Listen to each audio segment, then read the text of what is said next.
seizure. Steering wheel if you go, that's something which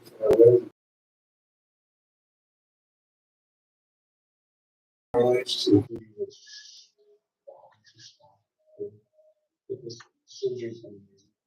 if I can care for her and take that away from the hospital system and stopping all that trauma for her and for the children, that's pretty amazing. I mean, that's a one-day miracle. I mean, we've just come out of a week of seizures. My son has seized for a week. But without that device, you might see us in intensive care unit instead. I think what we're seeing now is just the tip of the iceberg.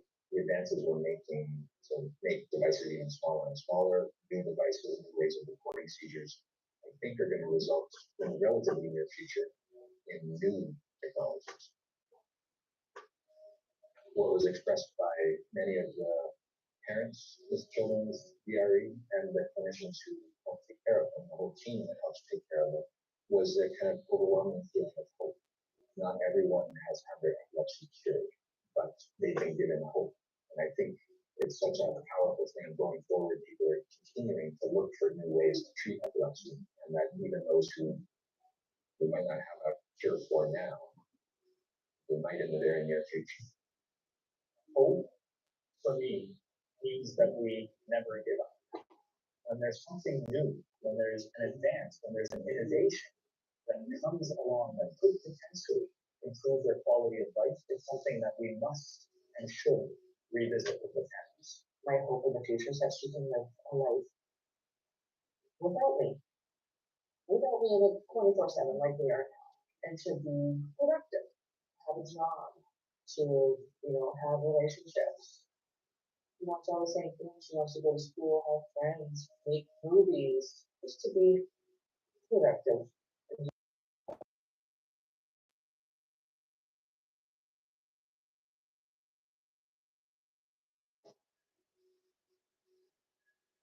The most grateful feel. Congratulations.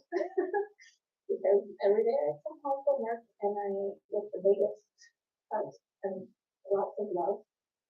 And she's always happy to see me. And no matter how much pain she's in, she always knows what to do to just make me feel incredible. And she has grumpy moments, but her happy moments certainly outweigh any kind of anger or stress that I might get with her. But she knows every day. Would you like the devices to be smaller? It would be great if I didn't have to do all school medicine. I would actually hope that you don't need to rely on technologies. Could you imagine if they could find a cure for epilepsy instead? Don't you think so? Wouldn't it be even better than having to rely on a device in your brain? You have to always have hope, don't you? And you have to always keep looking that maybe they'll find a cure somehow.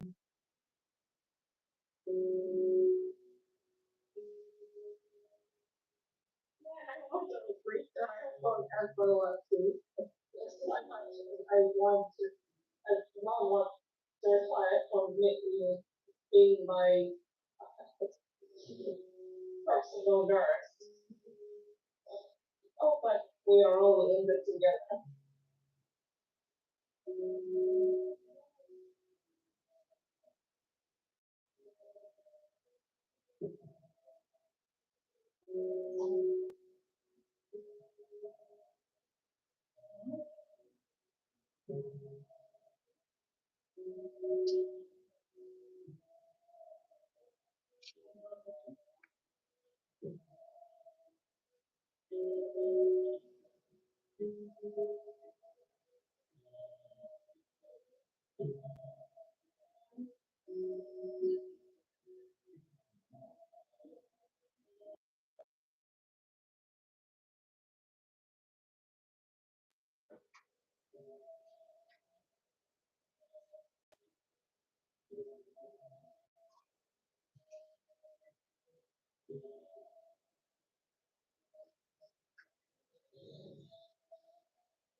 Okay, great film, right?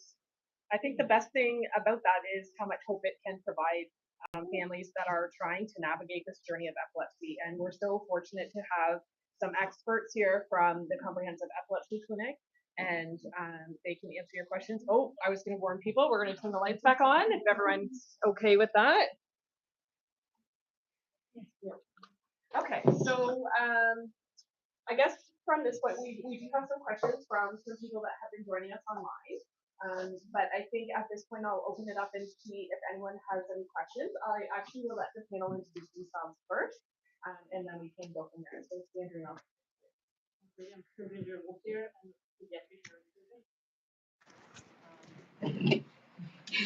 That works.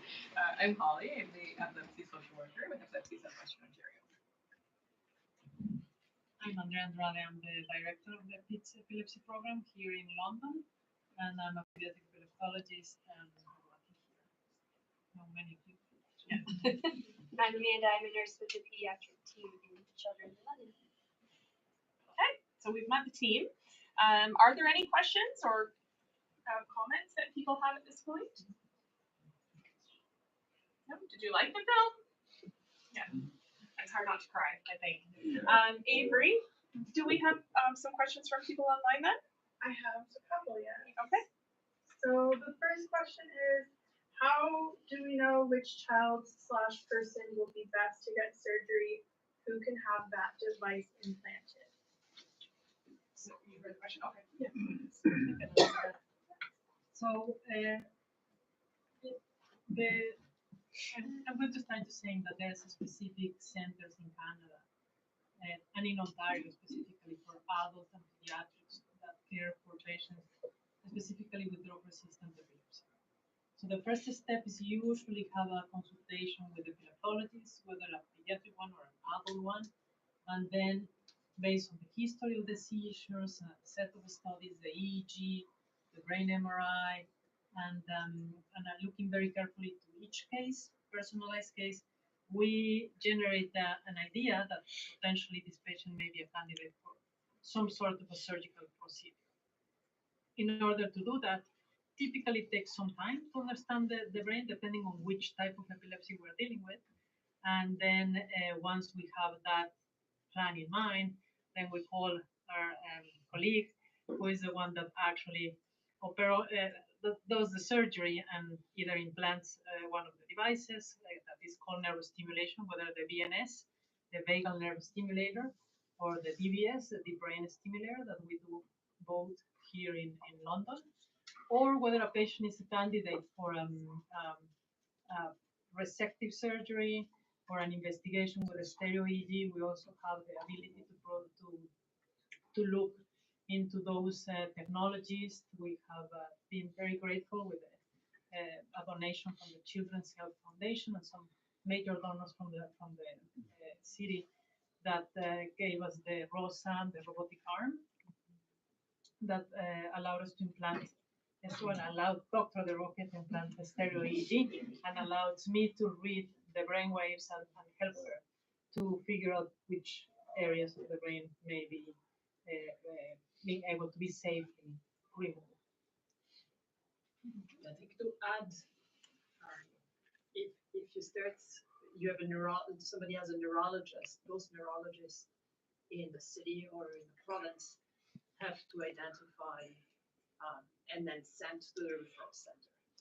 And then, as Dr. Andrade said, that's more information gathered, and then typically we discuss it as a group as well to say if it's something that we think is feasible or not. And some of the patients will go to surgery. All of them will be discussed, and some of them would come back saying maybe it's not something. Again, the VNS and the DBS, there's something that more patient have access to because you don't need to have a specific small area of your brain that is producing your seizures. You could have a general epilepsy and still give you some relief, maybe not 100%, but as you saw in the movie, probably about 50%. It could be 50% of your seizures, so 1 day out of 2, or having 20 seizures a day instead of 300 seizures a day, that's more than 50%, but you do modulate your seizure pattern. Very good. I have a question. Sure, yes, go ahead, please. My granddaughter here, she's quite familiar with this, as you know. Yes. Been through a lot of this. And we were talking the other day that she's on this new medication, a liquid medication to start. And they offered her the other thing on the where the wires go down the neck. Yes. She refused Okay. for some reason. And now she's on this medication that it's she's feeling, what is it? It's helping a lot. Where she's not having seizures through the day.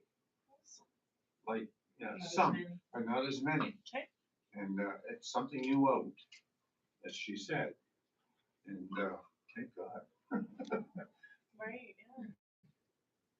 Very good. Well, I'm glad you're doing well. Are you aware of this new medicine, I guess? Or my question is, are you quite familiar with it or more to that? I'm sure I am. Are you? I pretty much know every single medication Oh, okay. for epilepsy, but yeah, no, it's the thing with medications in patients with drug-resistant epilepsy, and again, each patient is different, and I'm very happy that things are going well, is that typically in patients who already failed 1 or 2 or 3 drugs, based on different studies that we have, that our colleagues have been published from years back, tell us that the odds of having a consistent long-term response to several medications, it decreases significantly over time, and as you try different meds. So well, the adult becomes DRE. exactly, Much, right? Like exactly. I am. So Well, this is the only one that's saying that she's got some kind of relief. which is fantastic. Yeah. That's fantastic, and I'm really hope it's going to be a long-term I hope so. situation. But again, we have to be prepared also for other outcomes, and making sure that if medicine B gives a nice relief for a certain period of time, and if we identify that someone would be a good candidate for any surgical therapy, there's always that possibility, and there's always that option available for families. For those who know me and who are my patients here, they know that from the first day that I meet them, whether it's in the clinic or in the emergency department, I always mention the possibility of becoming drug resistant. And why I do that? Because I think it's important to be absolutely transparent that there's a set of epilepsies that are not going to be, or to have the outcomes that I wish would happen, right? And at the same time, when I introduce the concept of drug-resistant epilepsy, I also tend to introduce the possibility of non-pharmacological therapies right away from the get-go, because more often than not, I get referrals, or finally a patient comes after 7, 6 years of having severe seizures, epilepsy, with a clear area where the seizures are coming from, and unfortunately, none of the prior physicians that the patient has seen or providers have even mentioned the word surgery to them or the word drug-resistant epilepsy. So I think one of the most important things in my mind is to empowering families and empowering all of you guys. To, if your doctor doesn't offer you, ask, what about epilepsy surgery? Is my family member, or am I a potential candidate for these other therapies? Because, and if they don't know, there's always people who may be more experienced on those type of things. So important to always advocate for that, advocate to be, I am, and it's not just me, all the group of epileptologists and epilepsy centers in Ontario, we all firmly believe that patients with drug-resistant epilepsy should not be seen just by a neurologist, but by an epileptologist, which is different, okay? All epileptologists are neurologists, but not all neurologists are epileptologists. So that's quite important to understand the difference, because that changes the possibilities and the options that the provider is familiar with. And I think it's just, saying, going to the pediatrician for general things, but if a baby has severe GI problems go to the gastroenterologist, right? So it's kind of that same concept. But I think Very since you were discussing hope, well, if we do research, so, and I hope that maybe in years I'll be out of job because maybe there will be other treatments. I'm Okay? sure. So I think new drugs, because if you understand better how the seizures and what in the cell or what in the network are causing the seizure, maybe you can disrupt it. So some new drugs or some genetic therapy or so on. So there is different avenues, and I think one thing that the medical community needs to do, but it does need your support, is doing research in all fields of epilepsy and not just rely on what's currently there too. Yeah, very true. Yep. Can we talk about the progression of the different surgical options? So like VNS, DBS, and then there are more options beyond that. Can you just talk through the different types of the surgeries and like how they progress from least invasive to most? Oh, and can I add a caveat to that? As we talked about surgeries, can we talk about invasive versus the technological ones, and can you achieve the same result with a more invasive, with a less invasive surgery versus a more invasive? Like, can you achieve the same thing from DBS and RNS as you can with cystoscopies, or has it necessarily So there's two ways of looking at it. First, if we look at are things that typically you don't have a single focus in your brain that's going to be treated with what we call infective surgery. Now that being said, the corpus callosum Is slightly different. It also that it's not perfect. Surgery is just basically the seizures to not spread from if we start with the first question, VNS being around for years, decades. Well, yeah. Before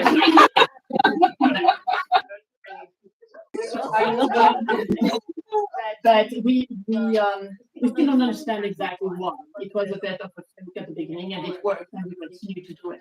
And when I first started training, it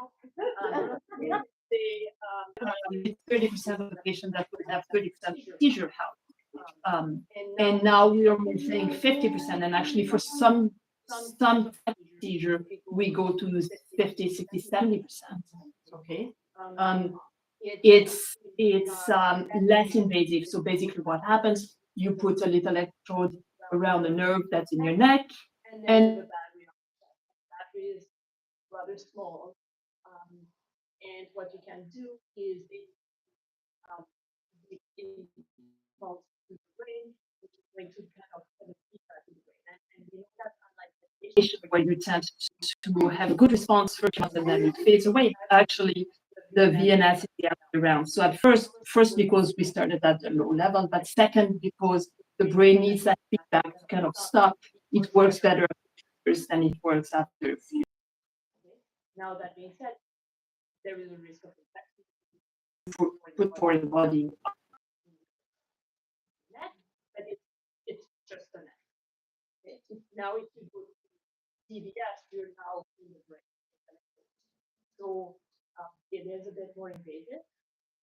Luckily, in one hour, you have to do that. So you're more accurate with your target. You don't know exactly target. So that's part with ideas that again, that's the research and trying to get that changes slightly to the target from a few years ago now. One of the seizure target. But because you put an brain now, if you have an infection or if you have a hemorrhage when you do that electrode, then your risks are high. The battery is bigger too, more especially in children. But you can do more with it. You can program it more, you can modulate it more. And the results tend to be better. So typically what we do is we start with the DNA and match that outcome. And if we're happy with that outcome, it's out there. If we're not, then we progress to the DBS and to the DBS on the other side. And unfortunately, the last option is not currently death in Canada. What the last option is actually try to find on the brain where the seizure can come. But typically it's in an area that's not you would speech, you would lose vision, you move, and you typically don't offer. So now you can put the lens on the brain.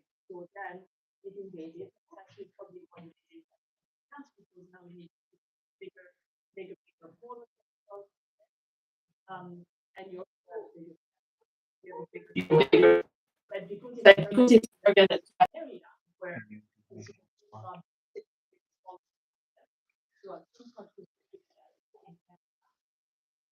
but it's not a now, still in the idea of surgery that are not targeting one single area in the brain, but generalized.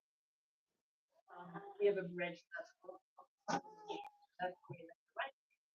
And in some seizures, what happens if you're starting on one side and waiting on the other side, or starting on the other side and you don't have that bridge, then you stop half the seizure from going one side or the other. So you decrease your seizure, especially targeting what's called the top of that. So when you have your seizure in the top, it does help with other few seizures that typically where you have to resolve. And that's why you raise it in the brain. And you've got the bridge with the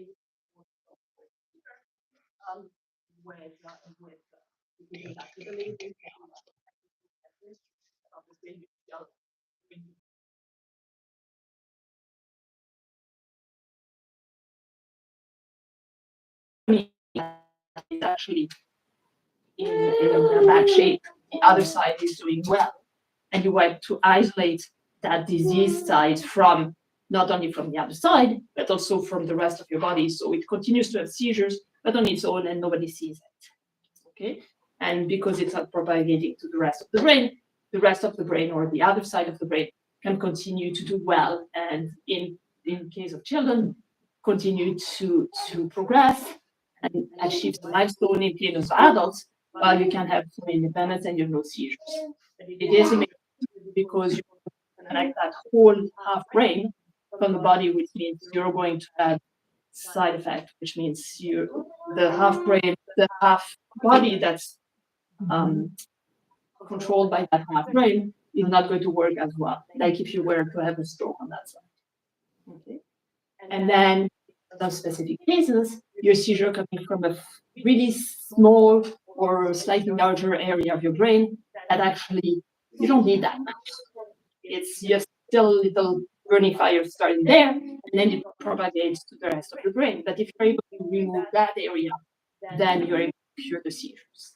And I think from a surgical point of view, that's where we try to target it using SEEG or grids or something to know exactly where it is.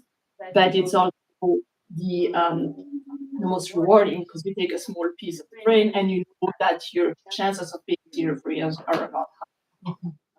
But depending on where the seizure comes from, that's a smaller portion of the patient that are in that situation. I hope I answered kind of all the questions. That's the full compliment. I have a question from my viewer. What if a child who has seizures after being seizure medication is to have seizures even if often those I think that probably we're talking about the child that is developing epilepsy. So the child needs to be definitely seen by an epilepsy expert, by an epileptologist. And besides, if there's any other possible therapy that could help, depending on the type of epilepsy how we understand that, again, history, videos, or the MRI, selected or the connected testing, and so on. Then we can be. And if any of the types of surgery that mentioned, or we can say, you know what, maybe patients benefit from for the ketogenic diet, well, or from specific. Right now, we have very few medications out there that have been targeting a specific patient. That's a little bit hard to get, but sometimes we can get them. So again, the fear of workup and diagnostic testing to understand the type of test is vital to offer the best therapy for in a personalized way. So that reiterates that every single child with autism epilepsy is seen by an epileptologist to answer to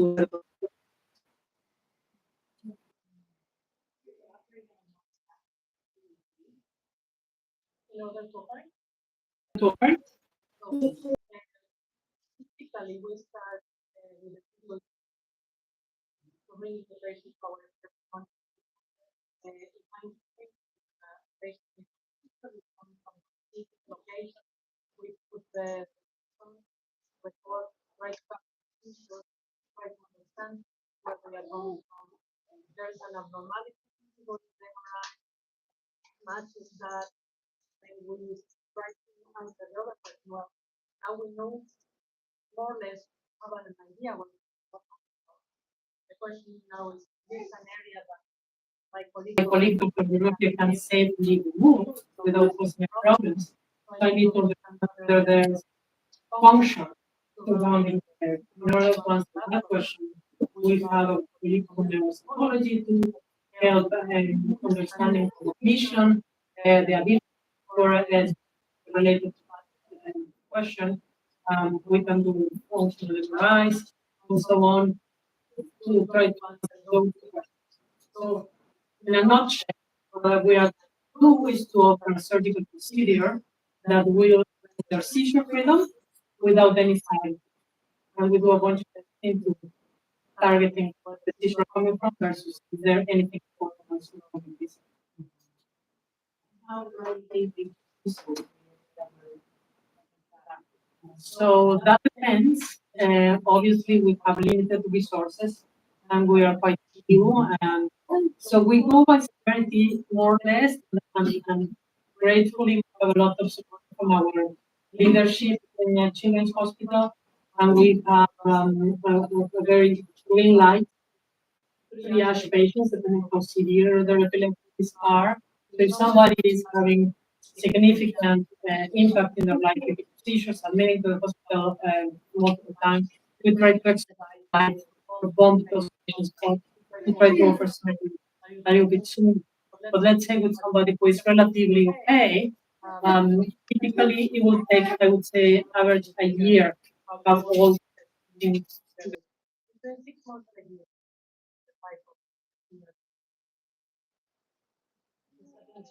Or your question was after diagnosis. After the epilepsy of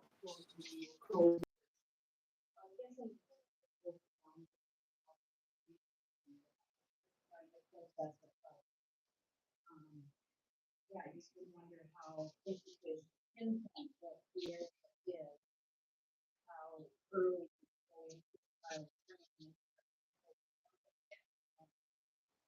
so I don't so I think it's 10 years ago we would have said well, you have to try that and if you really take your speed then you consider we know that the trial is a great develop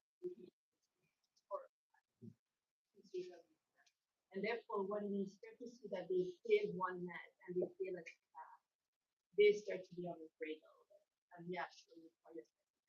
But basically it could be for some tasks that we definitely we're speaking about maybe like maybe a born and a few hours after life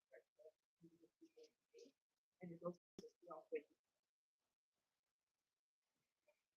They're basically trying to preserve cognition. We try to preserve the brain, a healthy brain that's able to develop it. So we change the mind to say, you know what, in those situations that we can protect the developing brain, if we can intervene therapy, whatever that might be, or whatnot, that renders it completely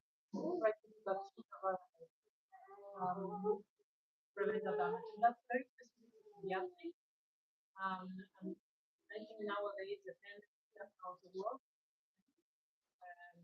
internationally committee is pushing for that with pediatric epilepsy aggressively and identify sooner than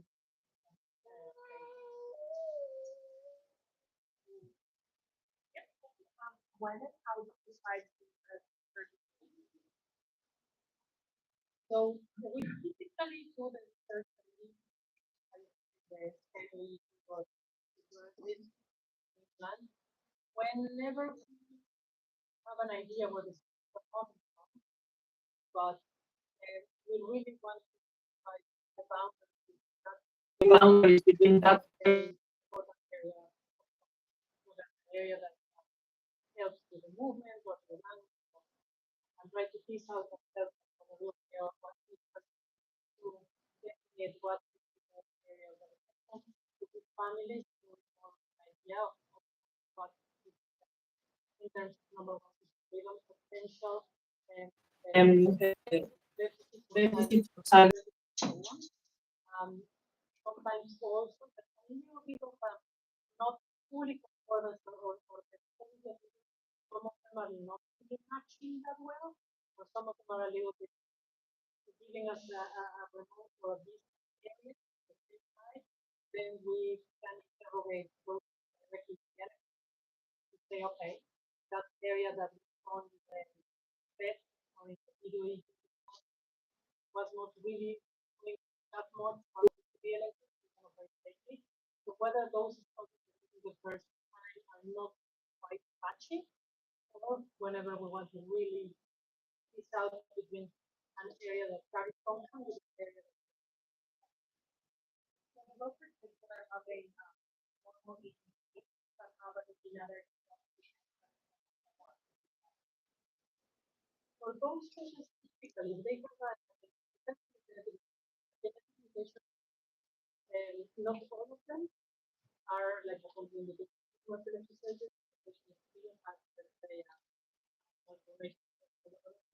Sometimes we just advise that the limitation, the autism are slightly lower. There's definitely some more limitations, like let's say Dravet syndrome or that possible or whatnot, that may not be amenable for psychosurgery that where we implant the electrode, but maybe amenable for the vagal neuroprotection, like the vagal or the corpus of those ones independently of the mutations don't pick you up with medication. And what age is the practice more? It's really different. Like for instance,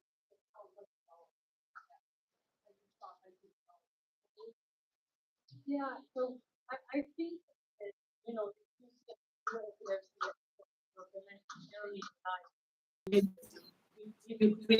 that with the idea that something is not development of the child.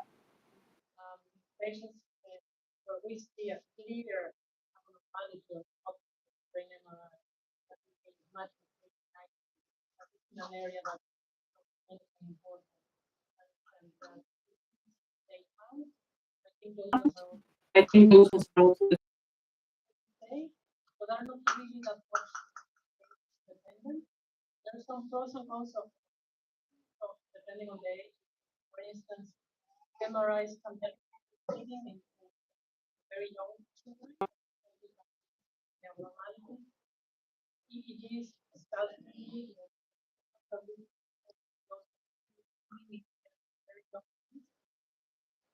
so again, epilepsy it's not like every not a recipe. It's very tailored to different ages. We have very successful patients in front of me. We have very successful patients older kids. So it would depend on the general. I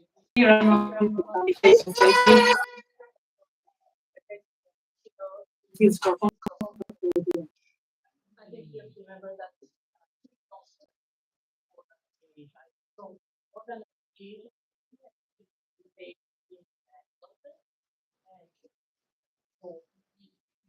And that's even more valid for adults.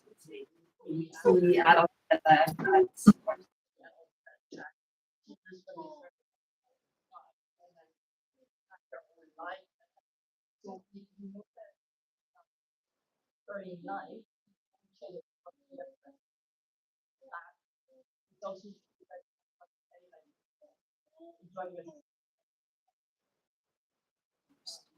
because not only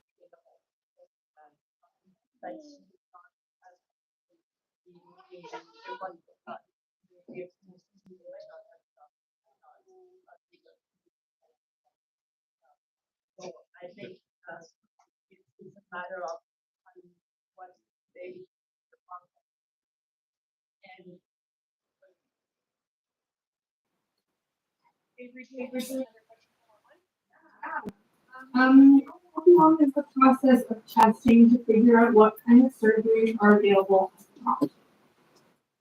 Yeah, I think we kind of like say that average takes, depending on the case, between 6 months to a year to complete the workup. And again, depending also on the seizure frequency of the patient, we may expedite things a little bit more.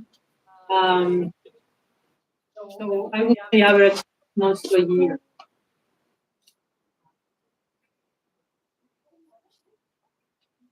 Any other questions? So, like, I think one of the things that we grapple with as parents is doing like your classes speaks to us now. I'm trying and we don't really is it tough because we get bigger and faster. You know the time is of the essence. Should be trying extra things and just go straight to such great results. Here's an infant. Would you say that time is important? So I think it depends of the number of seizures. So again, a brain that has one seizure every 3 months is different than a brain that has 200 seizures a day. And your impact on cognition will be different. I think some of the seizures, again, we were saying some of the new drugs might work better. So it's really depending on each case. The other thing as a parent is sometimes what I'm going to tell you, or we are going to tell you about the risk of surgery and which area the seizure coming from, the side effects of what we are going to take are bigger.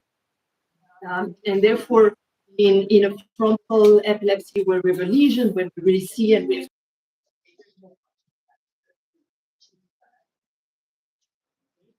done one seizure every 3 months, and don't see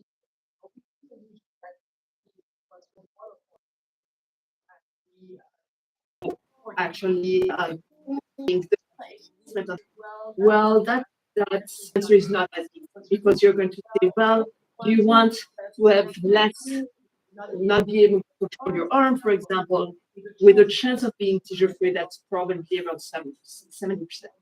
And that's where trying a few more drugs as a parent, is running, but at the same time, you're trying options that are not as invasive. So it's always, and that's why I think you need to be in a team where you not only have access to the medical people, but you have social work. You have maybe somebody helping you with represent and supporting you as you try to find the best ideas.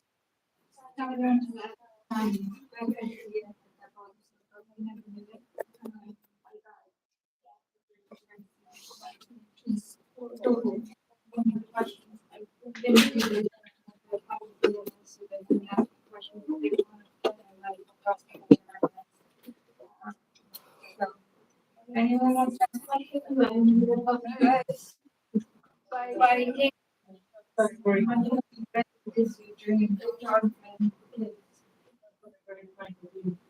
And just one last. I was in bowling not too long ago, in the international regular schools. There were people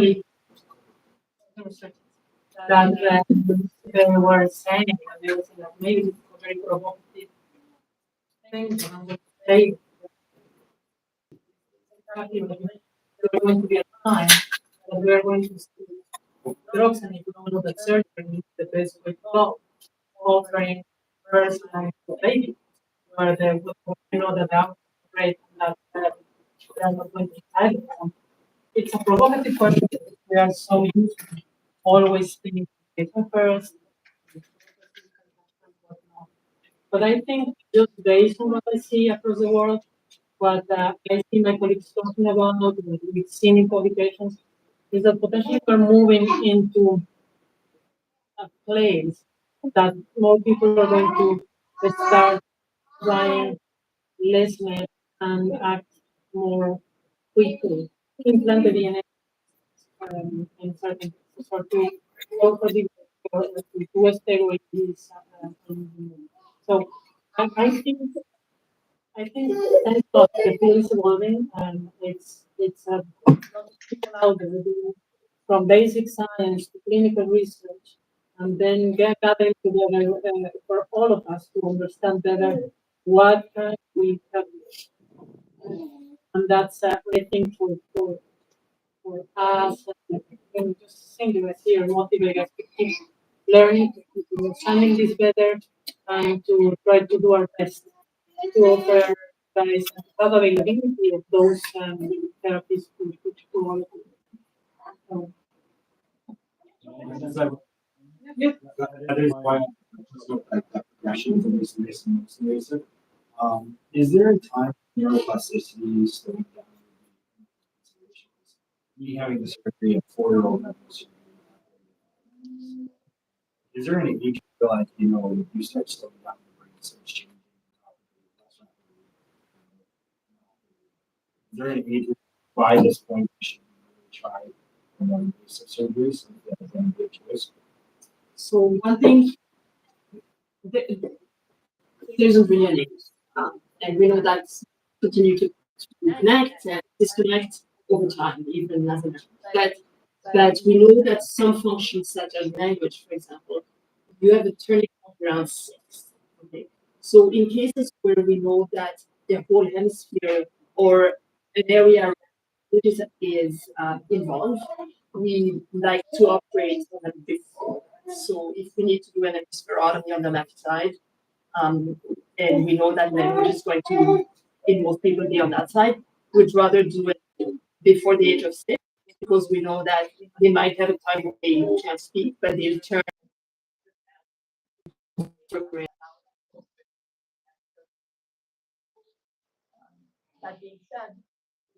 That being said, we have done that were it worked too, but your chances are then thick, and I think that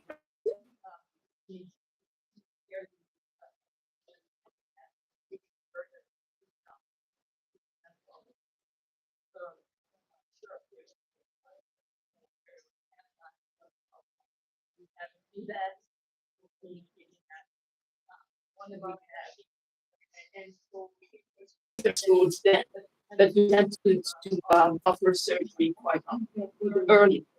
Knowing, for example, the NS in the US is 5 and above. Here we do 6 months old. And actually, we've done the youngest can. But so we'll tend, if we see that.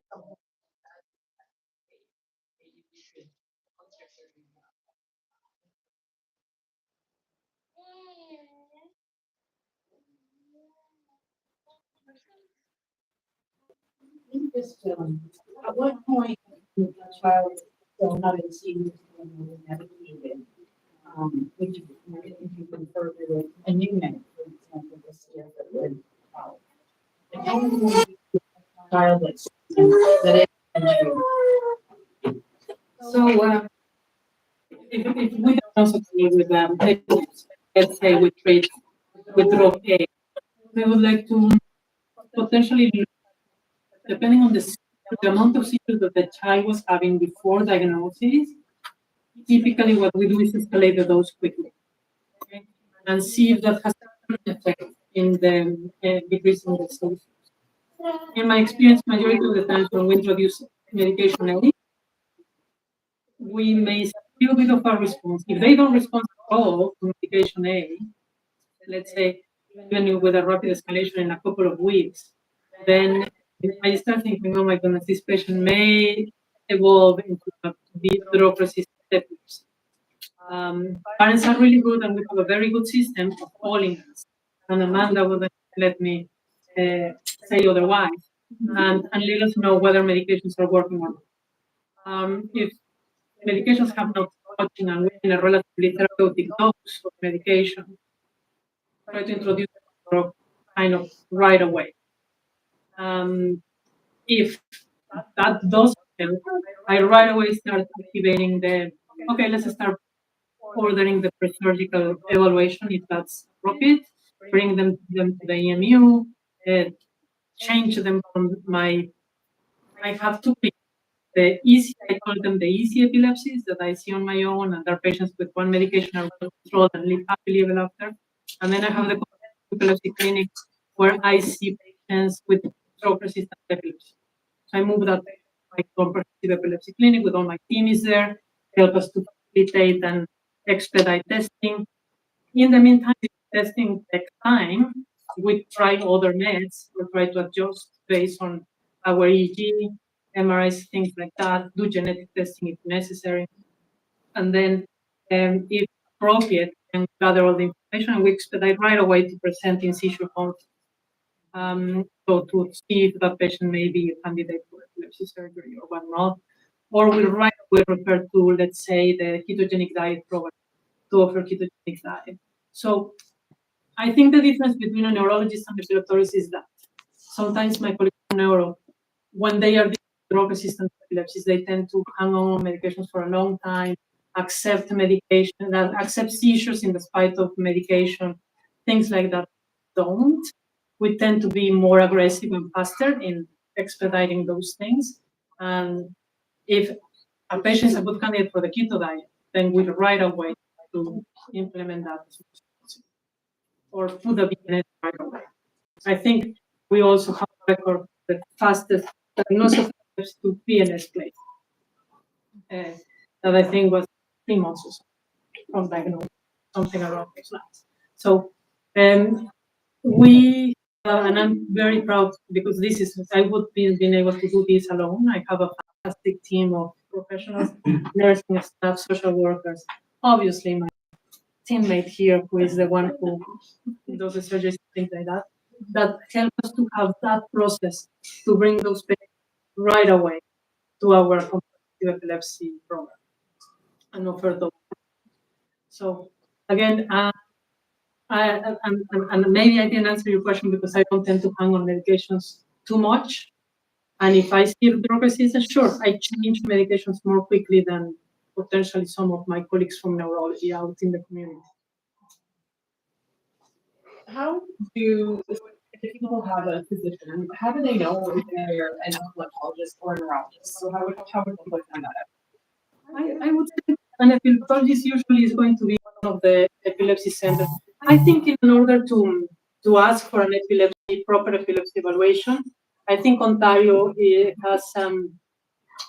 has 4 centers of for epilepsy, and if any of you guys or anybody in the audience is being seen by a community, they should, and if it's changing medication, that's not helping, ask if they can be referred to an epilepsy center.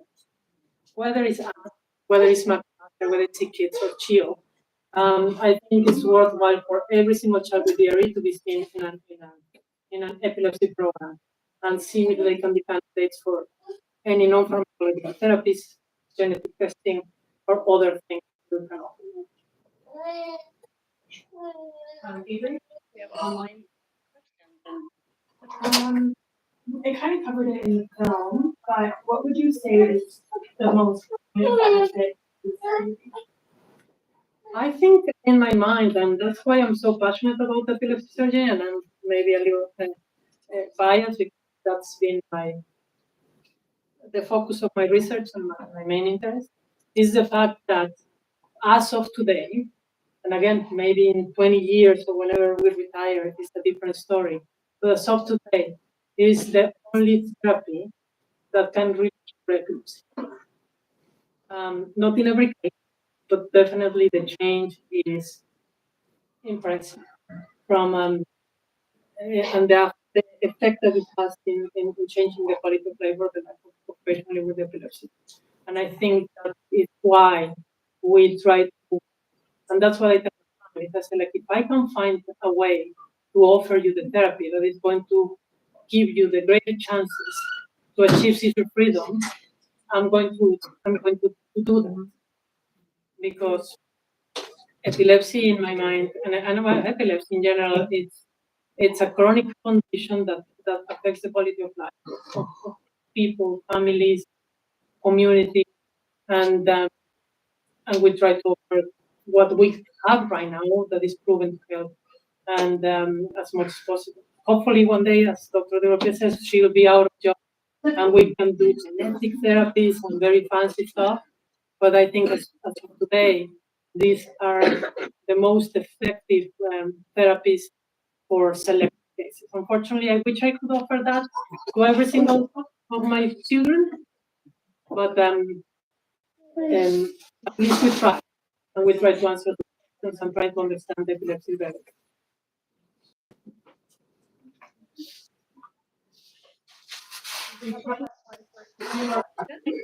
Any labor thoughts or questions that people have?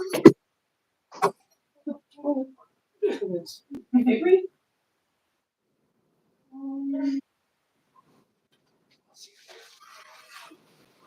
Are there any, with the surgery, will there be any lifestyle restrictions, like how will it affect the child growing up? So it depends on the type of surgery. If it's a DNA for a device, well, it means you have a foreign body. It means that when you need an MRI, you need to have your MRI done in a center where we can turn off that device. It means that you might beat when you go to the airport. It means that some maybe dangerous sports might not be the best things to do. I wouldn't go scuba diving, maybe with one of those devices, or climb the Everest. Not sure either. Swimming is fine. Like swimming is good. I just wouldn't go under 40 meters or something like that. Maybe even without the device. From surgery, so now when you do a lesionectomy, typically there is not many restriction, and then the bigger resection you do, the more you have to think that now you only have half a brain that's going to be there for your life. So typically, I tend to tell my patients when we do a hemispherotomy, I say, well, rugby, football, boxing, all those sports should not be in the picture. Is it a big restriction? I'm not sure. Probably doesn't affect their quality of life that much. It's better for them. They'll have less concussion and less dementia later. But overall, there will be a few things like that. But overall, restriction otherwise, the first few months after surgery, but not after.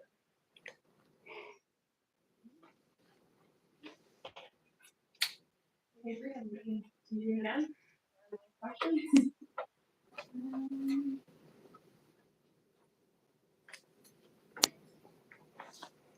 For families that are local, is this all this surgery stuff is something that can be done in London, or will you have to travel? Because the film is based out of BC, so does that mean you go to BC for it, or is it something that can be?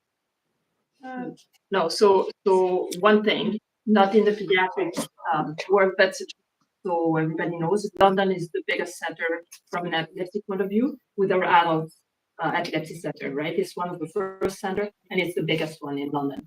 Pediatric, we're running behind. We're getting there. We basically are starting to be, I would say probably there's 3 centers. It's SickKids, UBC, and then us. And we all kind of level lower. So now we can certainly do it. The only thing that's still not approved in Canada would be RNS, for which you need to go to the US. And that will be true for PC or for sick kids or for that RNS system just not available in Canada.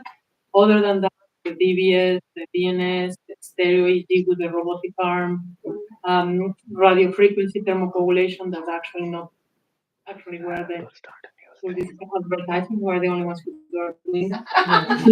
So there's even some procedures that we are the only ones who are doing it at the moment in pediatrics. So I think we're very fair to sick kids or British Columbia or Calgary. I'm very proud. So knowing that there's a paradigm shift of moving surgery into the first line setting, what are we doing for in surgery wait times here in London? What activities are we doing to try to shift everything? So that has been probably some of the biggest goals of our lives in terms of leadership in epilepsy centers in Ontario specifically. We've been putting business cases together to get more resources, even to the epilepsy centers to get guidelines. We do Project Echo Epilepsy across the lifespan to educate our non-epileptology providers.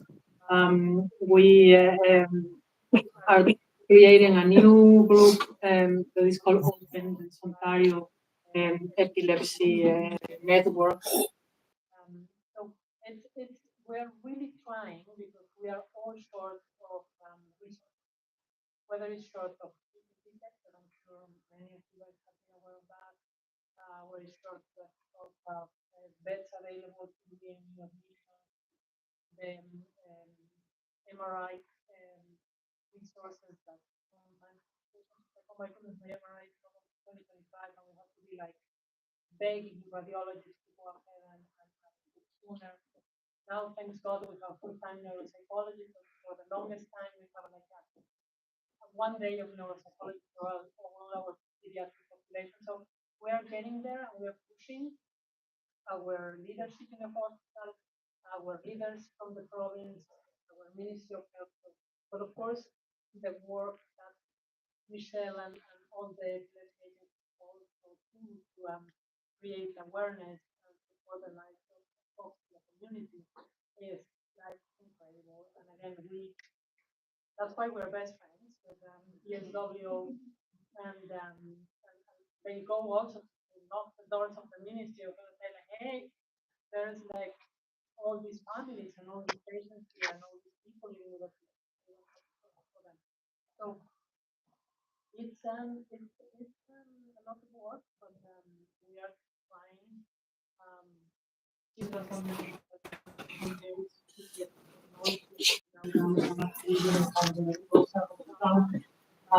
So if you guys want to also join the team of fundraising, locally with the government, and there's nothing more powerful than actual families and people living with a chronic condition to lobby this with the government. It's fun. It's all about funding. That's very true. With empowering people to tell their stories and to share them. We have a good platform to do that. We have relationships with the entities and politicians and things like that. So if you want to get involved, we'd love to always probably ask you. I think we're losing our stream. So I just wanted to say goodbye to the people that have joined us online. And thanks to the team, thanks, and the team from Hampshire College for helping us to stream this online. And then, and then there's one last question. Hopefully it's a quick answer. What they're asking about, what about right side hemisphere? Is this done in London? So right hemispherotomy. So hemispherotomy is when we completely disconnect the hemisphere. Some people call it functional mastectomy. It's just means so we do that in London. Another question? I was just gonna ask, epilepsy, when I grew up, was very rare. You ever heard it as a child, or you just heard it talking about it. I grew up with a cousin who had epilepsy. Never really did it, never questioned it. You hear more today, but the information isn't out there. Like schools don't know about it. Kids growing up don't know about it. Is the number of children increasing with having epilepsy? I think it's stable. I mean that the population increasing, but I don't think the actual incidence of epilepsy has increased. I think we understand more. We are more aware of it. We physicians, neurologists, pathologists, we diagnose more. I have the feeling that back in the day, and unfortunately, it's still true in many low-income countries where there are no tools to diagnose epilepsy. So there are not EMUs, there's no EEG availability, there's no MRI. So it's very hard to really make the diagnosis. So I think back in the day was probably a similar situation, and we are moving more into trying to create awareness to not only be us physicians, the ones who know about it, but for you guys and everyone to know about it, just like you know about diabetes or hypertension or heart attack. And I feel very passionate about providing education and spreading the word around about epilepsy in schools. Again, we see you guys for an hour every so often, but you guys have a life outside, the hospital and go to school, have jobs, have families, go to church. I mean, have a community that needs to understand this condition, needs to integrate folks into the epilepsy into society. You look totally healthy. Totally, right? It's hard to see sometimes. Exactly. Somebody in a wheelchair, you notice it right away, right? But you have 20 seizures a month. They can see you, perfect. Exactly. It's a little conditions where just sometimes I even to make my patients when I first diagnosed it like it was like diabetes. You don't see the sugar. Getting high. But you have to be really kind of maintaining, you have to be your medication, the treatment to get that electricity in the brain. So again, because it's not something too obvious. It's sometimes hard to but I think we're getting there, and again, thanks to you guys for doing so much awareness and events like this, and really make a lot of difference. And now we have the beauty of Zoom and lots of people may have been listening to this. So this is it's a good comment. I mean, I had brain surgery just to check my epilepsy. Had to go in, bring my skull material, and put this on my brain actual sensors to see where it's coming from. So just hearing this and seeing this, it's become a lot more advanced. Also, I'm scheduled to be open surgery. It's a lot different than 20 years ago. But definitely, I'm like, you're going, really? Like, I'm probably gonna get fixed one day, maybe. For 20 years, like maybe. There's hope, But right? yeah, there's been a lot of differences and changes. Back then, it was like you're just the average whatever person, right? It's like you're going to see a GP for an appointment. Oh, I'm sick, I have a cough. I treat for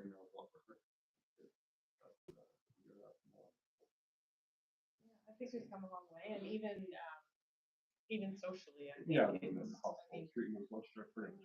and people are Talking about epilepsy, and we see 5,095 students a year. People about epilepsy. Right, and I think it's that proactive approach to helping people understand. We always tell people, if you know 100 people, you know someone with epilepsy. So think about being in a or not, otherwise a garden. What would you do? Right? So it's important to know. So yeah, so thank you so much. We value your time, we value your partnership. I don't think many community organizations have as strong of a partnership with their community physicians and the hospital physicians. So we appreciate your partnership and your expertise and your care of our family. So thank you so much for taking the time to come. And thank you to all of you. I'm sure this might have stirred up some emotions or some questions for you. So I'll point at Holly. We're here. So if there's something you need to talk about, if you want information, we have a database of people who have had different types of surgeries. If you want to link with somebody else to learn more about it, we're happy to help. So thank you so much for coming and enjoy the rest of your night. And thank you so much. Appreciate it.